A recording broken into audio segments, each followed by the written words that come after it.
Good morning. I'm Kimberly Charrington, the Director of Operations here at the National Institute for Deterrence Studies, or NIDS, and it's my pleasure to welcome you to today's seminar, Strategic Stockpile Stewardship, a retrospective and forward look at U.S. nuclear deterrence policy, featuring Dr. Don Cook. Please join me next Friday for an in-depth discussion by Bob Peters on Heritage Foundation's latest defense study outlining conservative priorities for the fiscal year 2027. Mr. Peters will unpack the report's implications for nuclear deterrence, missile defense, and a broader strategic posture for the United States. If you'd like to explore more of our work, including upcoming events, publications, and podcasts, please visit us at thinkdeterrence.com. We're constantly adding new speakers and content, so be sure to check back often and follow us on social media to stay informed. If you and your colleagues would like to receive future invitations and you're not on our email list, please email us at nids@thinkdeterrence.com to get on the invite list. Throughout today's presentation, we encourage you to submit your questions in the chat function or the Q&A button at the top of your screen. We'll address them during the Q&A portion of the seminar. Now I'm delighted to introduce our host for today's discussion, the esteemed Mr. Peter Husey, President and Senior Director of Strategic Deterrence Studies at Geostrategic Analysis and a Senior Fellow here at NIDS. Peter, over to you. Thank you very much, Kimberly. I want to welcome our friend, Dr. Cook. Don was nominated back in December 2009 by the President to be the NNSA Deputy Administrator for Defense Programs. You may know that we, of course, have had each of the individuals in that position come and talk to us, including Stacy Husser, who is now head of 20th Air Force. We are going to have the Deputy Administrator, but given the shutdown, we are not able to schedule that quite yet, but we will. Dr. Cook was confirmed in June of 2010 by the Senate, and he led the administration's efforts in stockpile stewardship and management, including detailing and executing the stockpile life extension program for nuclear weapons, including within each of the three legs of the U.S. triad.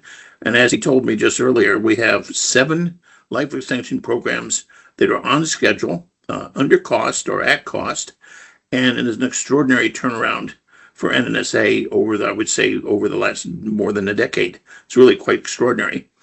And prior to entering the government, Dr. Cook was the managing director and chief executive officer at the Atomic Weapons Establishment in the United Kingdom from 2006 to 2009. Prior to that, from 1977, he worked at the Sandia National Lab, contributing to and leading their efforts there. He's a member of the American Physical Society and the American Nuclear Society. He's a fellow at the AAAS, an Institute of Physics in the United Kingdom, and he retired from NNSA in July of 2015. Don, I want to thank you for coming and joining us today. We're going to get a retrospective on where has NNSA been, where are they going, and their critical nature of what they do, because they are the business end of a platform. And we often talk about nuclear issues almost entirely on the platform or arms control, but this is as critical as anything else. And Don, I want to thank you for coming and joining us today. It's over to you, sir. All right, Kimberly and Peter, I want to thank you for the opportunity. So I know many people online are colleagues. I've met either most or many of you. And I will start out by saying I'm going to try to talk about facts rather than opinions. I'll put opinions in a few places, but starting out early, I'm going to say I also encourage you to come up with questions and hard questions. They're much better than easier questions. Put them on the chat. Peter will go through them, and I will let you know right now that my view is there are no such thing as dumb questions. This does not pertain to answers, but I have to do the answers and you have to do the questions. And so with that, I'm ready. Go ahead. I thought first I'd start out telling you about the status of what I'm going to be talking about, which is the weapons, the bombs, the cruise missiles, the warheads for the ICBMs on land and SLBMs at sea, and not so much the delivery vehicles. That's really the job of the armed services and Stratcom. It's not the job of the NNSA. NNSA may have some views, and of course we have to work very closely. When I say we, I'm still associated with NNSA in the history and the present. Have to work very closely with the services and understand their issues. But the focus of this presentation is on warheads. And so let me remind you that it was in 1992 that the last underground nuclear yield produced explosive test, a lot of adjectives there for good reason, was conducted in Nevada. The specific test was in, as I recall, September of 1992. The designer was Gary Wall from Los Alamos, and that was it. That was also the election year for the presidency, and President Clinton came in. The Secretary of Energy was Hazel O'Leary at the time. And my loose interpretation of that time is both of them were not fans of nuclear weapons. Nobody needs to be a fan of nuclear weapons, but they had more than a passing view that perhaps we should scale way back or maybe even get out of the business. I'm stating that as a fact, having heard some things. Let me also give you the historical context. There were some good reasons for saying maybe less attention is needed now, because the Reagan updates that occurred during the 80s were largely in place. George H.W. Bush, as you recall, followed Ronald Reagan, and so there had been continuing philosophy to keep the modernization at that time going. Now, here's where I really begin the forward period. In 1992, the weapons in the stockpile had an average age of 6 years. There was a wrong, I should say, there was a statement made, one that I don't agree with, but this is not factual. There was a declaration of a peace dividend, and in the long haul of history, that peace dividend turned out to be a mortgage, and a mortgage turned out to be something that we had to pay. And so I'll get to that in a few minutes. But first, I want to give very significant credit to one of my predecessors, Vic Reese. He was back about 4 deputy administrators or assistant secretaries for defense programs before me.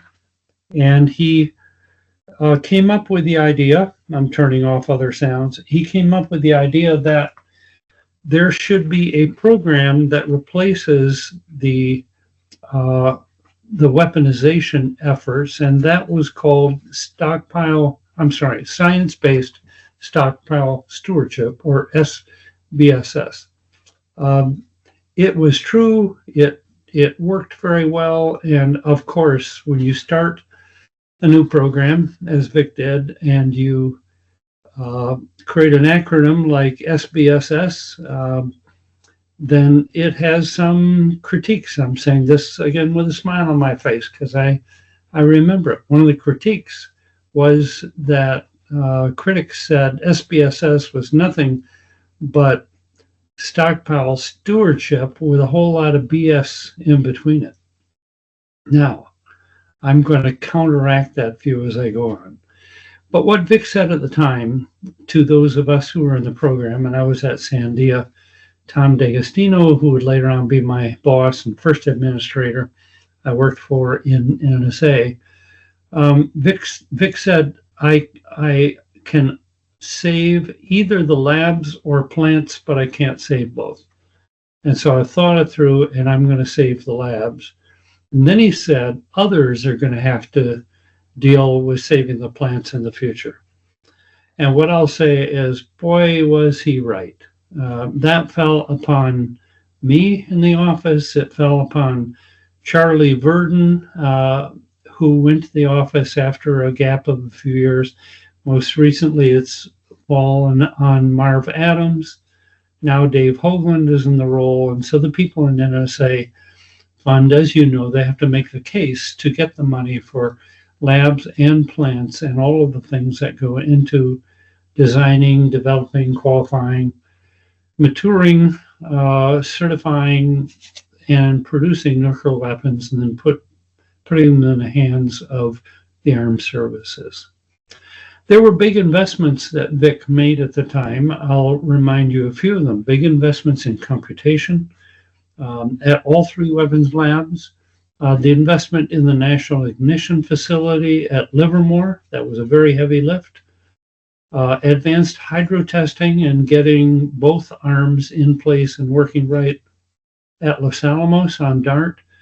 And at Sandia, it was MESA, all things microelectronics, micro-optics, microphotonics, microelectromechanical systems, compound semiconductors, and so on. Now, let's jump forward to 2007. So it's 15 years later, and by now you could picture that the weapons that were put in place for, at the time, 22, at most 30-year service life, they were now 8 plus 7 or 15 years old, and so it was important to begin thinking about aging. The Navy had done that. I have one more device to turn off when I succeed. The Navy had done that and began the life extension of the W-76 warhead.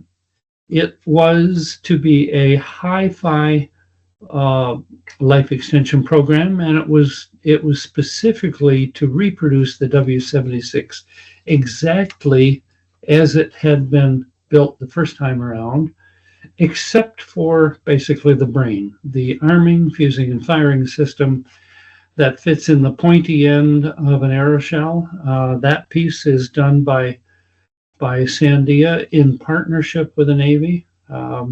And so that was the major new thing that was done in the 76-1. The Congress allowed that to be done, but not anything else at the time.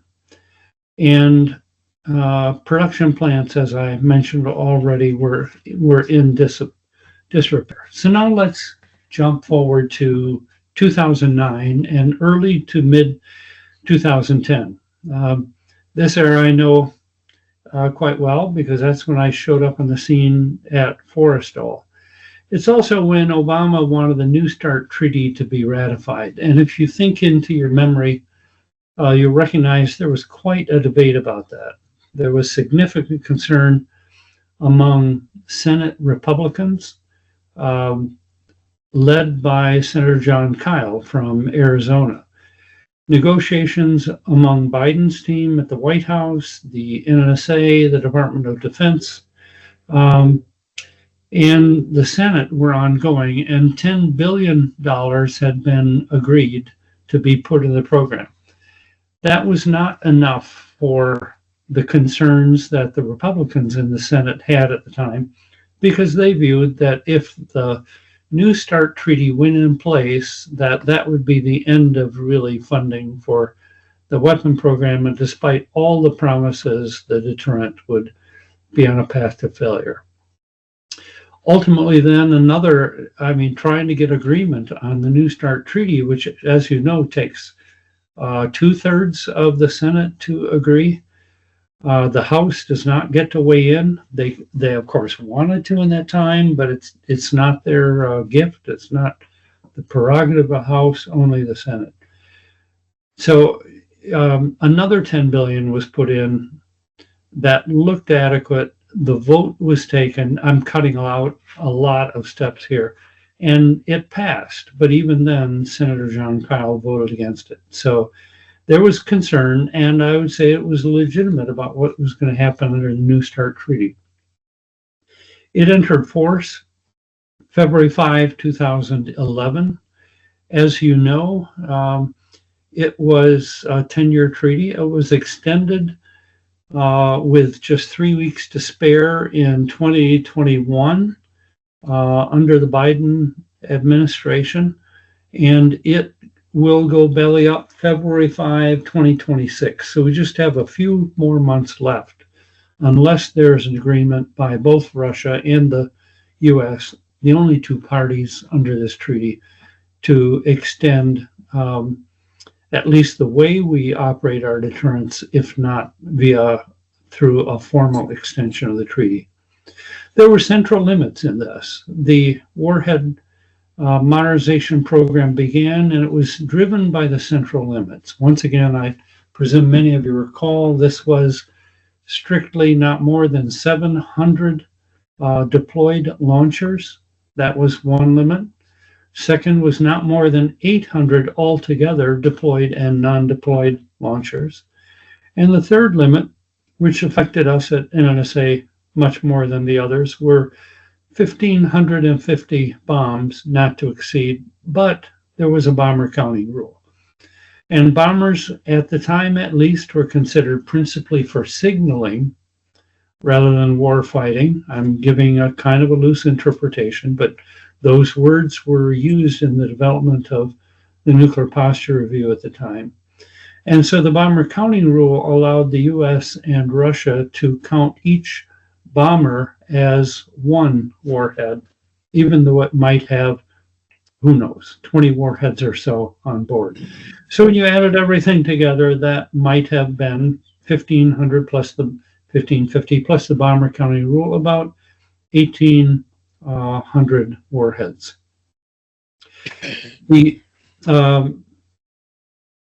This did not, however, a weakness of the treaty was it did not include a large number of tactical nukes that the Russians had. And so thinking about treaties in the future, unless something is done with tactical nukes as well as strategic nukes, probably it's not likely to be easily supported. Now with the treaty in place and work to be done, the first up was to finish the W76-1. And so NNSA put a great deal of effort and budget and authority to labs and plants to finish that up while trying to start on the B-61. Congress had agreed that a non-nuclear component, or NNC, update to the B-61 bombs were allowed, but they did not agree with the whole bomb body and everything else life extension program for the B-61. It was my task to make the case for that. Very new in the office, but I had a good colleague in the Senate, and that was Madeline Creedon.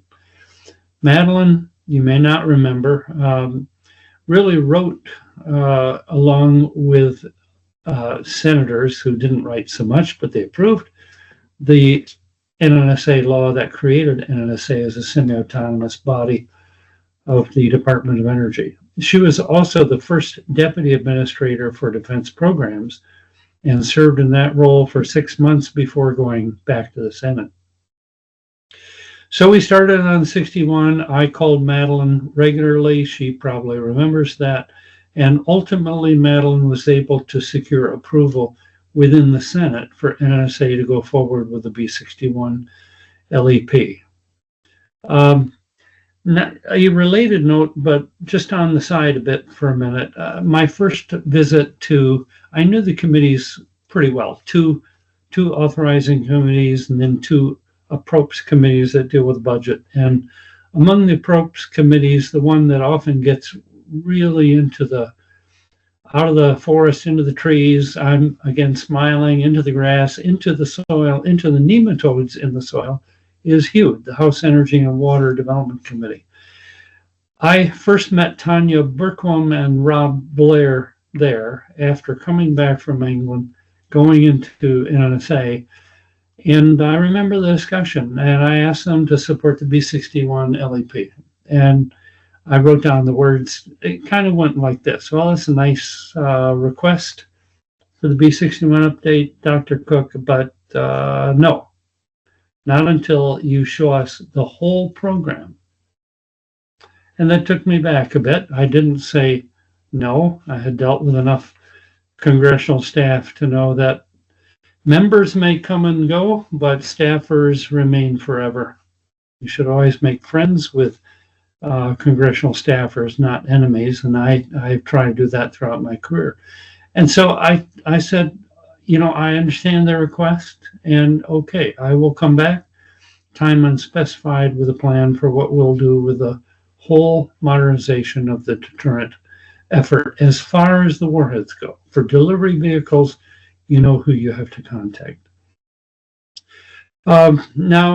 And so I went back to Forrestal and immediately began working with a team there, letting them know about the discussion. A few people were with me, might have been Steve Goodrum at the time, went with me to Hugh. Steve is no longer with us, and I miss him, but we also began working with the Nuclear Weapon Council, and I was involved at the one level below the Nuclear Weapons Standing and Safety Committee. That's the body where you do most of the work and have most of the arguments, most of the debates, and make most of the decisions that are then carried up a level to NWC, where they're either shot down or they're approved. At the time, Frank Kendall was the Undersecretary of Defense for Acquisition, Technology, and Logistics, and he was also the NWC chair. Jim Miller, another good colleague, was Undersecretary of Defense for Policy. Vice chairs of the Joint Chiefs of Staff, another voting member of the 5 at the time. I think that we started out with Horst Cartwright and then went to Sandy Winnefeld. Sinkstrat, the commander of U.S. Strategic Command, was Bob Kaler, and the NNSA administrator was Tom D'Agostino. Now, the background of the work that we had to do was we recognized that the labs hadn't done work like real LEPs other than the 76 for a long time, or real weapon systems. I knew they were rusty. I knew the labs well enough, and so did my colleagues at NNSA. And so one of the very first things when the House asked us for a grand plan, I went back and I contacted the weapon heads at the 3 labs, Livermore, Los Alamos, and Sandia. And I said, you will have an opportunity to come to Forrestal. I'll give you about 3 or 4 weeks. And I want you to let me know what, if you had the chance, you would want to do to update ballistic missiles, the guts of ballistic missiles for ICBMs, for SLBMs, for Brahms, and cruise missiles. And the labs went to work. At first, they didn't believe me. I got a few calls. I got a couple of memos and said, we're not sure we're authorized to do this work. And I said, you're authorized. And they said, it'd be really helpful to have like a memo or a letter. And I said, I'll give you a letter. And the reasons they said couldn't do it or they were skeptical were the plywood, the prohibition against low yield weapon development. I recalled that, lived through it. And so I said, let's make it even more concrete. I'll give you 120 days after you come to Washington in a few weeks. I'll give you 4 months to actually show in solid models what you want to do and bring solid models full scale to the Forrestal. Because as good as view graphs are, I just don't trust view graphs in proving that 2 components can't occupy the same space, but solid models do that. And so they did. The rest in that regard is some amazing work was done by teams that had more experienced mentors and some less experienced mid-career, young career people, and I won't go into too much detail on what they said because a whole bunch of it is classified, but that began to form up the plans for then the modernization of the entire warhead element of the deterrent. General Larry Walsh was a retired sync strat. He had a 2+1 plan. I had known General Welch. I got to know him better and worked with him, invited him to Forestall. We also went out to StratCom and eventually came up with a plan that was called a 3+2 strategy with details. And we would ultimately brief all the congressional committees. We did. What the 3+2 was 3 warheads for ballistic systems that would be common and interoperable among land-based and sea-based fleets. And there would be 2 elements in air-carried weapons, 1 modern bomb and 1 modern cruise missile. Later on, as we began to execute the plan, I think I confused a lot of people who said, why are you focusing on the B-61 and then W-80 Mod 4? I said, it's all the 3+2, but we're just doing it in reverse order, the 2+3. The first one of those really becomes the W-87-1. Now it's the replacement of the W-78. The second one will be the W-93, the replacement of the W-88, and there will be future elements. Interesting DoD point for maybe your amusement. In the Nuclear Weapon Council Standing Safety Committee, I heard repeatedly, as did my colleagues, and I always went to that meeting with a 1-star general officer. I had the opportunity and really the luxury to work with 4. First one was Gary Herensack, second was Sandy Finnan, third was Jim Dawkins, and the fourth was Stephen L. Davis, or SL. SL is still in the system. Sandy, and Jim are retired now, but still very involved in nuclear weapon things in the complex. What the DoD said at the SSC and the services were they wanted weapons, not science, and took some patient explanation of possibilities that, we could have science alone, or we could have science and weapons, but not weapons only. That's a null set. Although the deterrent appears to be weapons and delivery vehicles, the real core of the deterrent is the people. It's the capabilities, first and foremost, of the designers, engineers, manufacturers, the labs, and production plants. The warheads themselves and the delivery vehicles are the instantiation of all that work, but the real core is the people. So on now to the B-61 plan. We had to appeal to both Democrats and Republicans in the 4 committees and Congress writ large. I'll just call them D's and R's from now. I'm neither. I go right down the middle, given the program that I've worked for so many decades of my career. The point for the D's was they wanted to dismantle first and reduce before modernizing. And the short factual answer was we couldn't do that because for the B-61, we're going to do heavy reuse to keep the cost down. We needed the bomb bodies, we needed the pits, we needed other things. We needed to scavenge the weapons and make new systems, but with many old parts. And we were going to get rid of the parachutes. Some of you may not know that we had parachutes in the deterrent up until about 2021, maybe even early 2022, when the 61 Mod 12 program was finally complete. We said we needed to improve the accuracy, reduce the yield, cut numbers, and the only way we could consolidate systems was with a modern tail kit. There was a significant amount of opposition to that at the beginning, and we got through that by saying we couldn't cut the number of bombs in half or consolidate the families or approach a cost like 10 billion.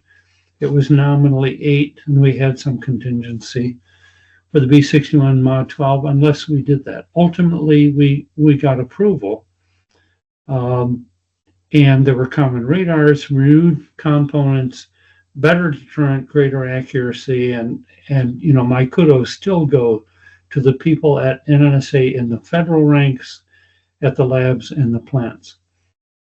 Along the way, it was important that the vice president and president approved a request to begin publishing in the open the number of dismantlements. There were concerns on the R side that we might want to call some of those back, and the retirement is nice, but disassembly is permanent. And the Ds said they would support the program if we began publishing dismantlements. The things that are classified are the numbers of weapons and the yields. I'm moving right along with things. I'll talk fast, but you can get to some questions if you want to on what I just said about that. The other changes we made, I want to call one out. I was particularly interested and concerned about getting the B-53 system dismantled. Again, some of you may know, many of you may not, what the total amount of explosive ordnance used. I mean, in the Second World War from 1939 to 1945. If you don't know that, it was 3.4 million tons of high explosive used in all the bombs and missiles and everything done. The B-53 is now dismantled, and once it's disassembled, then the yield is unclassified. The last unit disassembly happened October 25, 2011. Its yield was 9 million tons. I'll let that sink in. So a single bomb had roughly 3 times the explosive ordnance of everything used by all of the Allies in all of World War II from 1939 to 1945. I presume you knew before, but you're getting a new appreciation that decisions in the nuclear deterrent program have massive consequences, either for good or bad, depending on the quality of the decisions. And we didn't just have a few B-53s. We didn't have a few tens. We had hundreds. They are now all dismantled. Other changes that were associated with the New START Treaty and warheads associated with delivery systems were the Minuteman III missile was de-MIRVed. MIRV means multiple independently targetable reentry vehicle. And so those went from a few, is the way I'd say that, to one.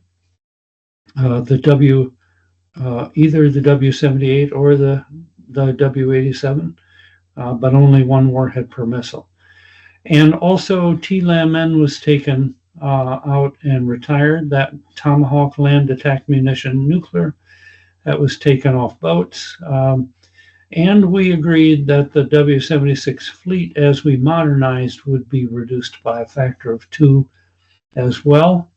The short and simple answer was we didn't need more, and we didn't have the parts in the inventory to do complete builds without costing an incredible amount of money. We wanted to keep the cost down, and in the end, I believe that the cost of the 76 fleet of warheads was in the range of $4 to $5 billion once it was complete. So really quite modest. We had difficulty in getting the B-61 approval. And it really had to do with 2 things. The modern tail kit gave us accuracy, and we had agreed we were going to go to a smaller yield. And the concern on the D's side was, Cook, you're making this weapon much more usable.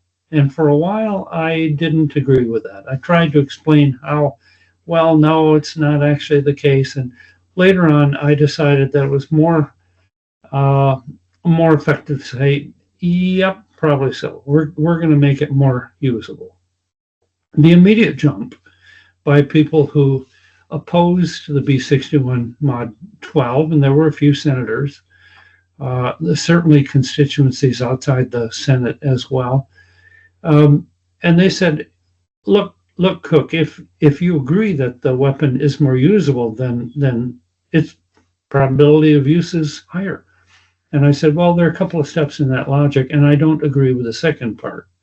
as politely as I can say it. I think that our adversaries will know that a weapon that has a lower yield, in fact, in this case, an adjustable yield, a very large improvement in accuracy, no longer sent down on a parachute,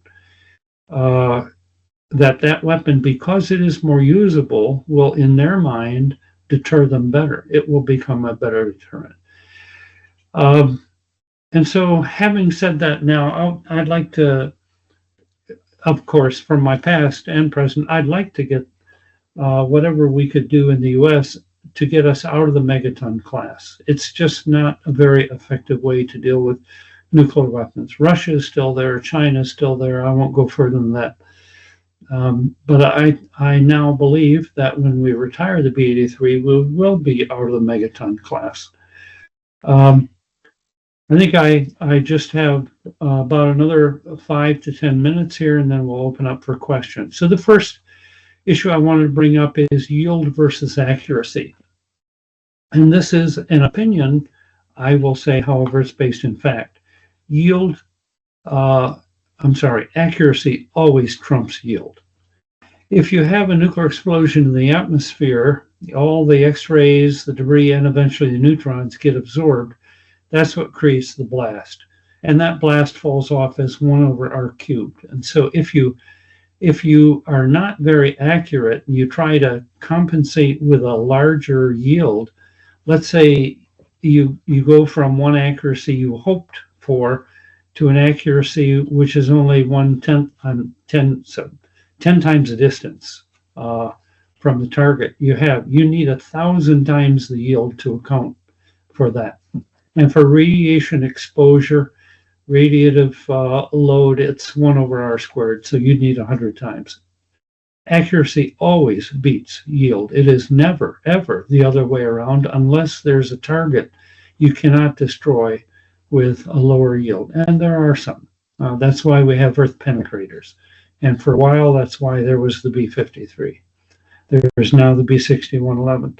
The second point I want to make is a core principle of deterrence. And that is weapons that are much larger than needed and highly inaccurate might be viewed by adversaries as ones that a president might be self-limited in employing and not use these weapons in the worst of times. That means they don't make as good an effect of deterrence on the adversary. And it's especially true if the response to an adversary strike by a U.S. weapon would be seen as tremendously disproportionate. And so having said those things, let me move on. So the B-6112 proceeded, and so did the W-88 Alt 370 plus refresh. That gave a new brain, again, the AF&F, the 88 and the pointy end of the Mark V reentry vehicle.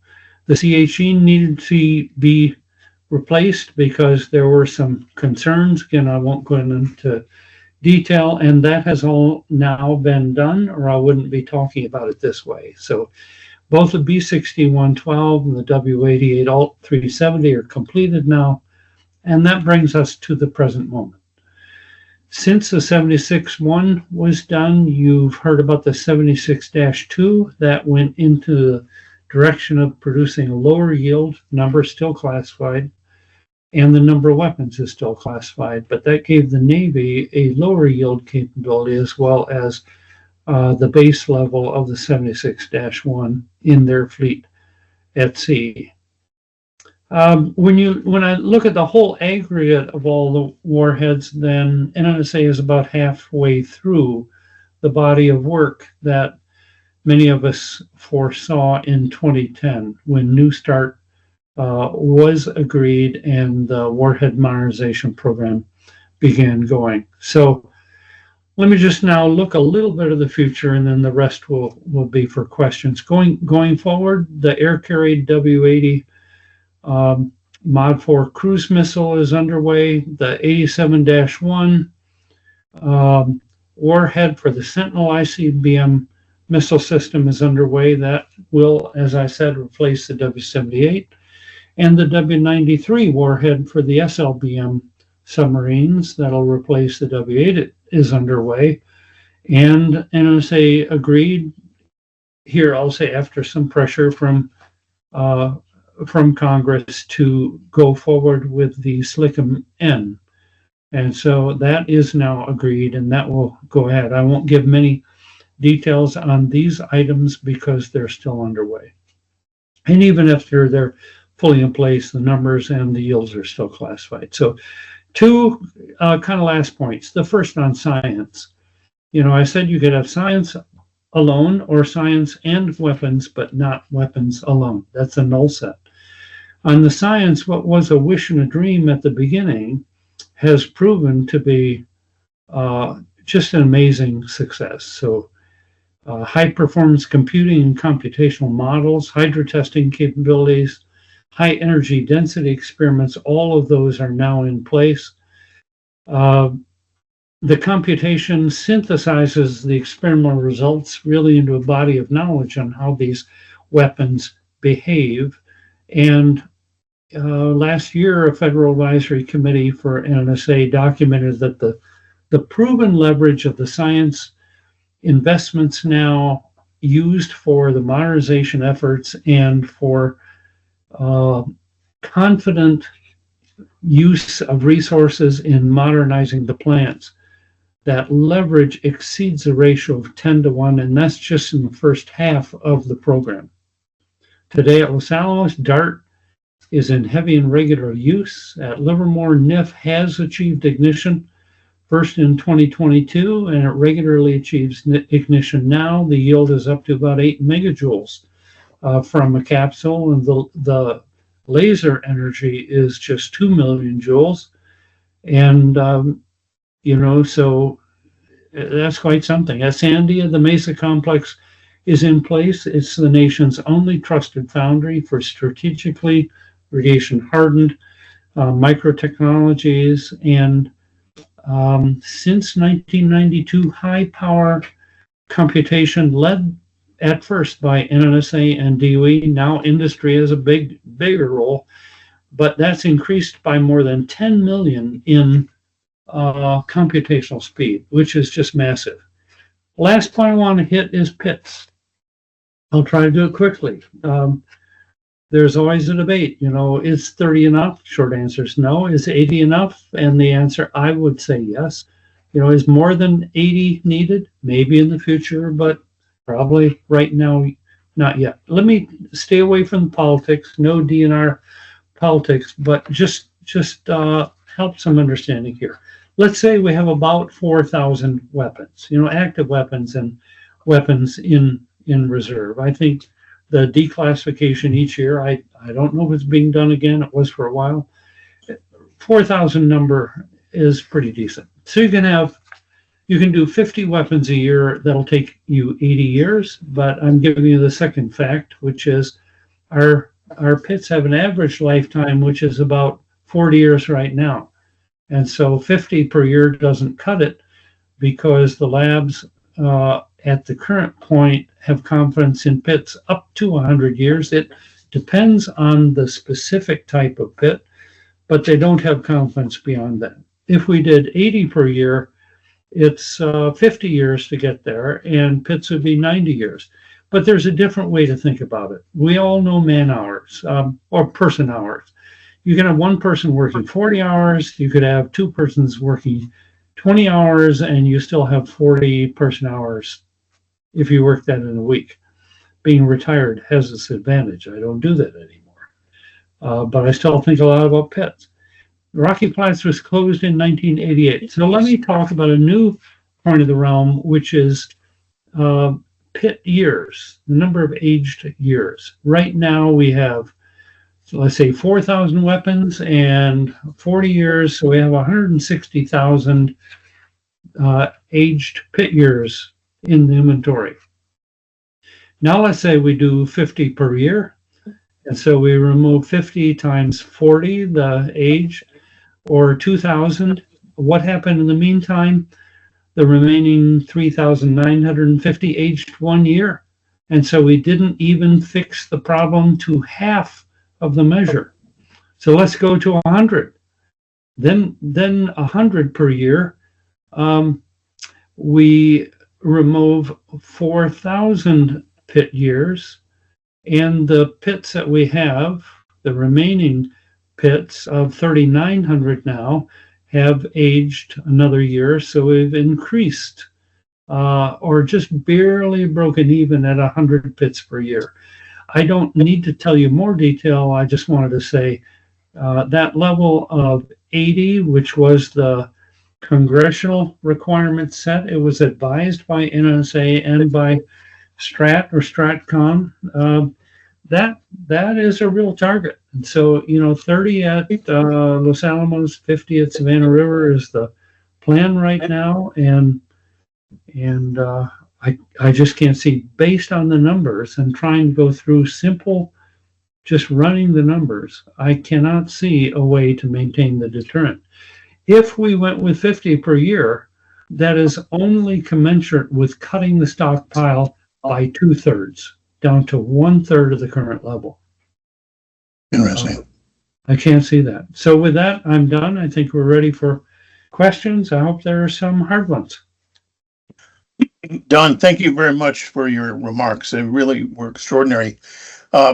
You ended right where the number of questions that I had written in here, and I'll give you both, is you pretty much answered why we need 30 and 50 pits combined of 80 per year. Congressman Garamendi proposed within the House this year an amendment to build 30 only per year and do so only by 2050. His comment basically was, we can't get to where we want to go, which is 30 and 50. So since you can't get there, you have to be realistic and go to a much lower number, which is only 30 per year, and delay it until 2050. However you want to comment on that. I don't want to beat up on the congressman. No, that was the only amendment in committee dealing with pits, and I thought it was interesting. He then withdrew his amendment, and so they never had a roll call vote. So I have respect for John Garamendi. I testified 25 times in the House and Senate, and I remember a question from John. I'll just add a little bit here. When he was concerned about what we're doing with the B-6112, I said, let me make you feel a little bit easier. We're going to consolidate the families of the B-61 3, 4, 7, and 10. We're going to cut the number of those nuclear weapons by a factor of 2. We're going to go with a lower yield option, still adjustable, and I can't say what the yield is. And we're going to retire the B-83. As a consequence, we will remove 80% of the explosive power in the bomb arm of the air leg. And if you don't allow us to proceed, we can't do that. And that stuck. And so in this case, what I'd say to Representative Garamendi is, first, 50 per year is commensurate only with a stockpile 1/3 the size. And 50 years from now, the average age will be 90 years. We'd have no time to recover. But here's what I'd really say. Los Alamos has done the first diamond stamped pit for the W87-1.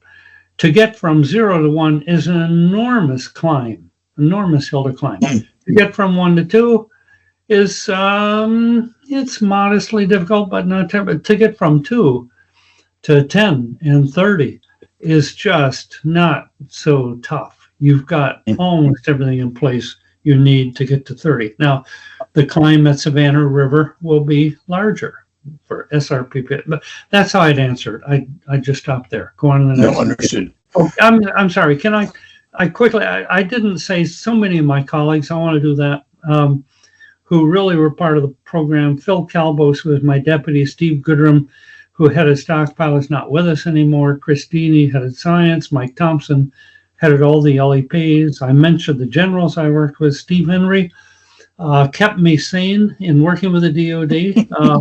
His boss was Andy Weber. Andy's a friend, but boy, did we have a number of arguments. Madeline Creedon and Harrington, both first not in NNSA and then in NNSA, were really colleagues. Okay, back to you, Peter. No, that's fine. Wonderful. A question came up on, and it's in the news. Do we need to resume underground nuclear testing? So all right, I'll address that one directly. We have opinions, and they vary all over the place.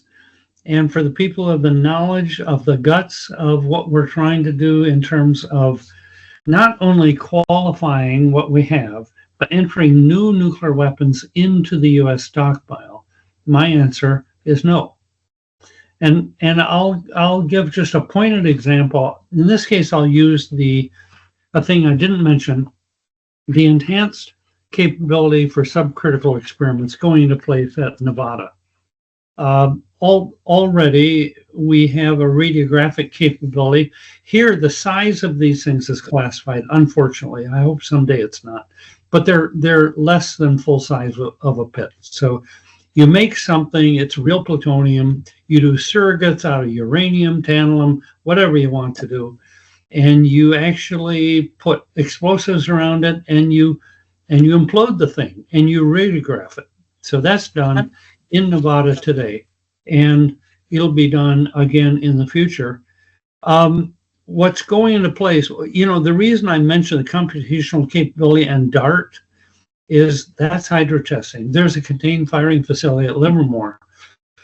What happened in the Gemini series of subcriticals, I challenged the labs in December of 2010 to have within 2 years, two experiments with surrogates and with plutonium in Nevada driven by high explosive, and they achieved it. So in December 5, I think, 2012, they have the second of 2 shots there. Lots of work done elsewhere. They used a diagnostic inside the pit. It was called PDV, photonic Doppler velocimetry. I won't go into details of what that means. It looks at all the plutonium in rushing. They got in one experiment more than 1,000 times any other subcritical set of data. They got more than all the subcritical sets of data before. And that will be done at the different scales in Nevada. You wouldn't get that by testing a real weapon in Nevada. The details of what we need to know now are the very fine details of where the plutonium really is, what its density is, how everything worked, what the symmetry is. And I'll just say, we won't get that out of Nevada unless you took years and years to do that. What we will get out of Nevada is results 1,000 feet underground that are much more valuable. Okay, back to you, Peter. Here's a question from Dylan Spalding. It's a little lengthy, Don, but let me read it to you. Jill Hubry has acknowledged that both the W87-1 and the W93 will reuse pits due to delays in production. This will result in a mixed pit population for a given warhead. Can you comment on the desirability or problems that arise from this? And also, if we can reuse some pits for these designs, why not all? So we relieve the pressure on the production complex.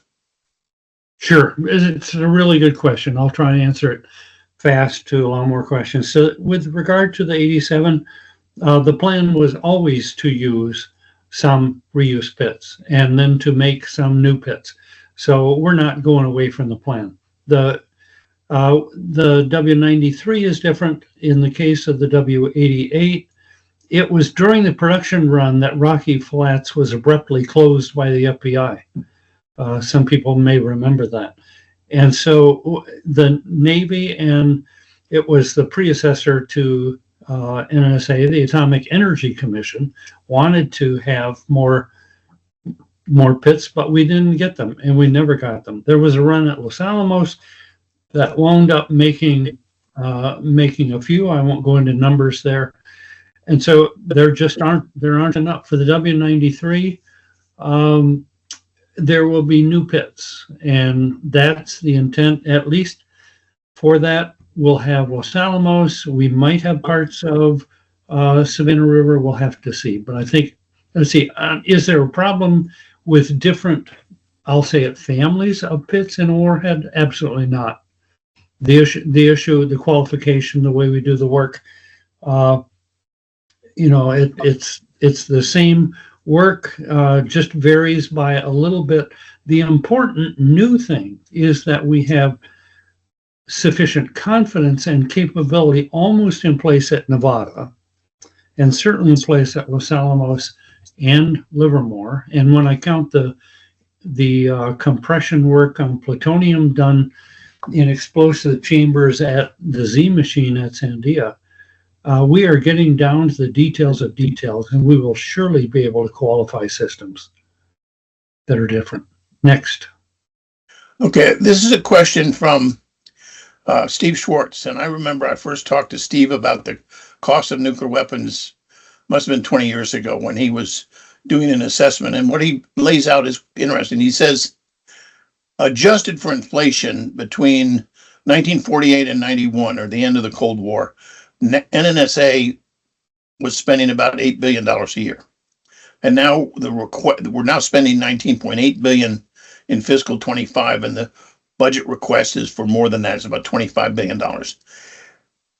He asked the question of, given the track record for completing large capital intensive projects and keeping them on schedule and on budget, how much does this concern you, whether or not we can sustain the growth in the budgets? So what I would say, again, that's a good question. What I'd say is, some of the largest, most complex projects are called LEPs. People don't usually think of them that way. You have capital project like the uranium processing facility or SRPPF. Those are capital projects. They involve a lot of infrastructure. The most complex ones are the weapon systems. The track record that NNSA established now, the reason I mentioned, as Peter said before the call to Peter, that we have 7 life extension programs going on in NNSA, and that all are tracking according to plan. This is the first time in my life I could even say all are tracking according to hope. That is how good the program is being executed. You all, or many of you, get to hear from Dave Hoagland. I think it's December 12th, is it, Peter? I hope I'm not stealing if too we much get of the Dave's shutdown taken thunder. care of. Yeah. So, Dave will address that. Now, when it comes to when it comes to nuclear projects that involve the nuclear industry that went away, starting with 3 Mile Island, and then with the explosion of the RBMK in Russia in 1986, that industry has not ever really come back. It's coming back now, but the principal problem in so many of the construction projects, nuclear construction projects for NNSA, are finding welders and following NQA1 processes or QC1, whichever set of standards you wish, or so that's the hard part. UPF is largely done now. It's transitioning to operation. SRPPF is the one coming up. That's the big one. Most of the instantiation at PF4 and in RULAB, that's done. The high explosive capabilities all pretty much rebuilt at Pantex. Not all, but the high explosive pressing facility, the big deal, that's done.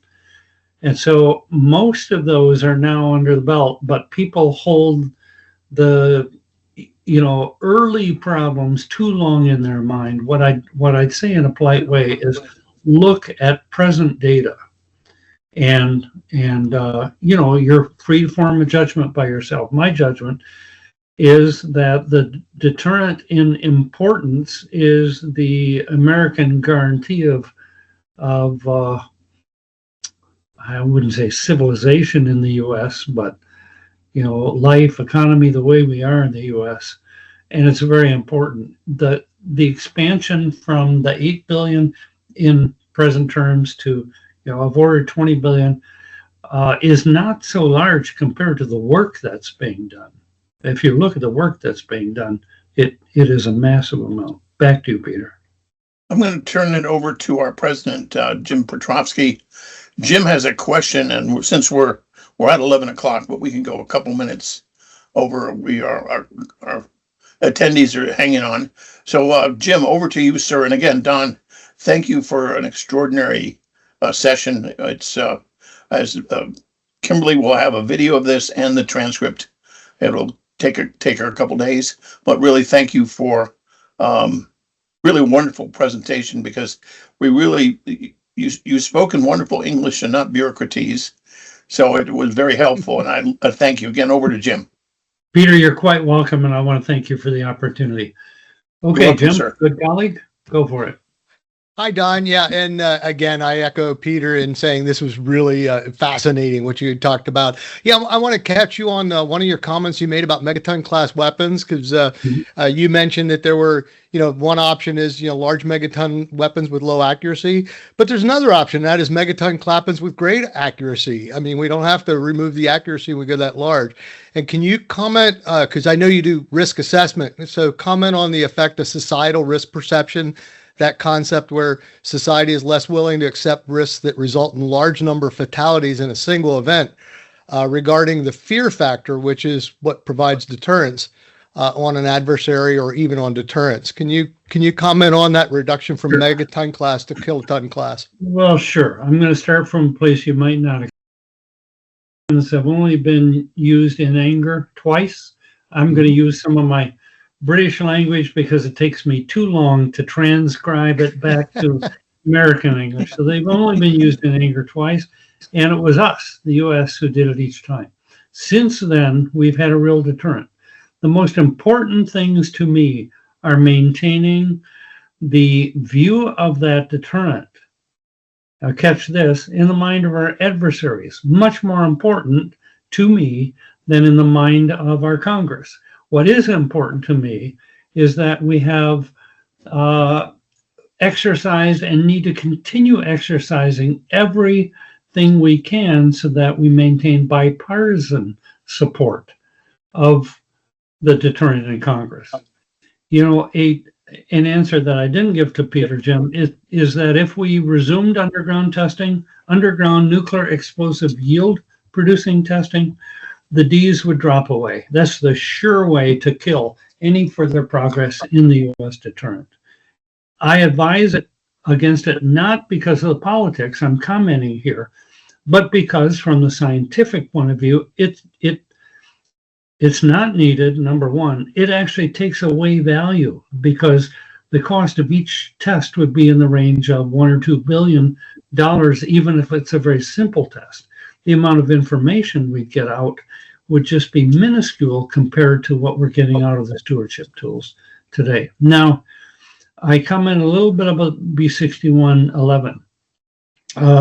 The unclassified factor, I wouldn't say it here, is that if one can couple a weapon into the ground by a few body lengths of the weapon, the physics of soil explosion is that one launches a shock that goes down and that goes sideways. The problem is one also launches a shock that goes up. It vents at the ground, creates lots of debris, a terrible amount of mess. So earth penetrators do that. Anybody who says they don't or they're clean just is not paying attention to the facts. But the real problem is when they vent up, they cause a rarefaction wave to go down. And the rarefaction wave will ultimately connect up with a compression wave and basically cancel it out. But if the bomb body is a few body lengths into the ground, that rarefaction wave never catches up. And if you look at certain yields, that multiplication, the equivalent yield multiplication factor, is rough numbers over 10. This may be a dozen.